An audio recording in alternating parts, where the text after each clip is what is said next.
गनी उस्मान, मैं आपकी तरफ आऊंगा।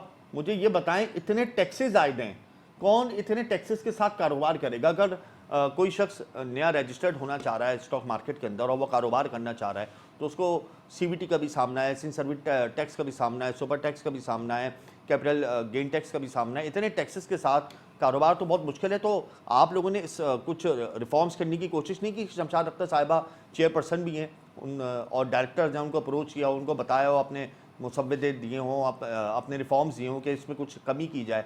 तो इस हवाले से आप क्या समझते हैं, क्या पेशरफ्त होनी चाहिए? देखिए, सबसे बड़ा मसला तो है स्टॉक एक्सचेंज में, जब तक आप एक नंबर इकोनॉमी के बगैर आप काम नहीं कर सकते। आप ऐसे पहले अकाउंट खोलते तो आपके बैंक में पैसे हो, फिर मेंबर्स के पास अकाउंट खुलाते। अब जो कैपिटल गेन आप कहते हैं ना, कैपिटल गेन तो वो चीज है कि आप 100 रुपए की चीज ले रहे हैं और आपको रखेंगे और आपको कैपिटल गेन होता है। तो पहले साल को 15% कैपिटल गेन है, एक साल रखेंगे तो दूसरे साल 12.5, इस तरह 10% है। तो कैपिटल गेन की जो पॉलिसी है बीच बीच में तो कभी भी चेंज नहीं होती। अब हमारा में पाकिस्तान स्टॉक एक्सचेंज का भी और फेडरेशन का भी और चैम्बर ऑफ कॉमर्स का भी, कि कैपिटल गेन में एक स्टेबल पॉलिसी होनी चाहिए। हर साल कैपिटल गेन की पॉलिसियां चेंज नहीं होनी चाहिए। आपने 3-4 साल में देखा, जो भी हुकूमत रही, ईशान डार ने अपनी कैपिटल गेन की पॉलिसी चलाई, मिफ्ता इस्माइल ने अपनी चलाई, हफीज शेख ने अपनी चलाई।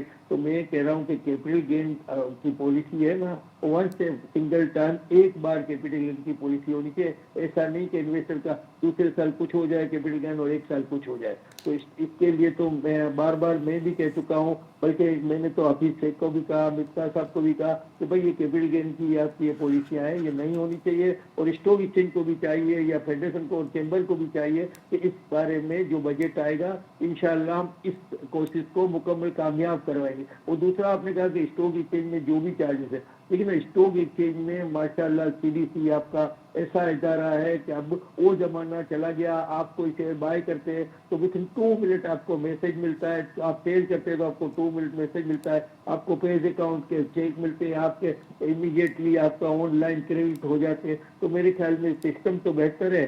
नो डाउट कि टैक्स, अब टैक्स के बगैर तो पाकिस्तान नहीं चल सकता ना। आप कहेंगे किसी जगह भी टैक्स ना हो तो फिर कैसे चलेगा? मगर अगर इजाफी टैक्स बार बार कॉर्पोरेट सेक्टर पे लाद दिया जाए तो फिर कॉर्पोरेट सेक्टर भी तो वो परफॉर्मेंस नहीं दे सकता ना। देखिए ना, अभी आपने देखा कि बैंकिंग पे 50 करोड़ कमाने पे सुपर टैक्स है, बैंकिंग के क्या अदर कंपनियों पे भी है। तो आपने, मैंने कहा ना कि बैंकिंग के 2023 के और 2022 के और 2023 के रिजल्ट आप देखेंगे, जो आपने थर्ड क्वार्टर के आपने रिजल्ट देखे, तो मेजोरिटी बैंक के 75 to 83% इनके प्रॉफिट प्लस है और इनकी टैक्स पेमेंट है। आप देखें, पाकिस्तान में एक ही इदारा है जिसको प्रायोरिटाइज किया गया और आज की तारीख में मेरे ख्याल में 31 दिसंबर 2023 तक वो 300 बिलियन रुपए टैक्स देगा। ऐसी कोई इदारा नहीं है। तो इसीलिए बार बार हम कहते हैं स्टील मिल को भी बेचे।